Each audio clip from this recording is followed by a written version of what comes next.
Hello everyone and welcome back to the Armory in Wargame Red Dragon. We have Rara with us here again, continuing our look through the USSR tank tab, and today we're going to be looking at the T-80 and the T-72A, two lighter options that you're using more for a mid-range thing. And with that, Rara, you want to go ahead and take it away?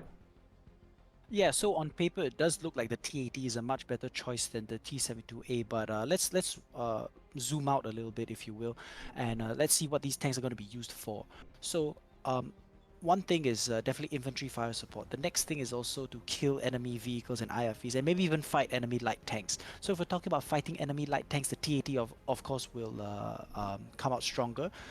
Right, with its max range gun 2275 and 16 AP, whereas the T72A is only 2100 range at 14 AP, which means that it's really actually like 13 AP because you have like you have like 175 meters to like for the extra Right, it range doesn't get scaling. that first pip of range scaling at Yes, 2100 meters exactly. like the T-80 does.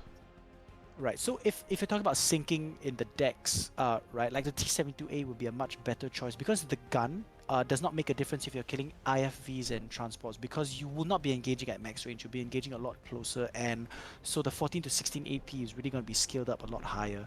Would it The be fair to say T72A that this is like does. it's kind of like a big bad infantry fighting vehicle support type role instead of a tank brawler kind Yeah, of thing?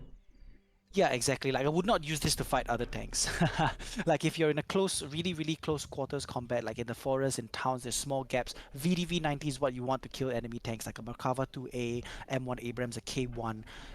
You should not really be using the T-72A and T-80 to be fighting these kinds of high-end forest fighting tanks.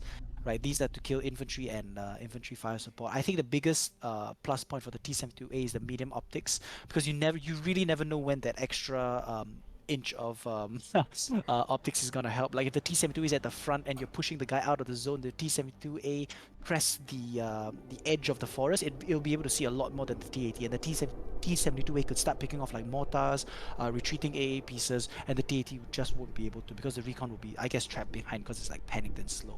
And if you're going to get comparable, if not even slightly improved performance for the roll, you may as well save 10 points on the buy. So that Yep, seems to work pretty well. exactly. Alright, well that's going to be our comparison for today. I hope you guys are enjoying this series, and catch the next one tomorrow.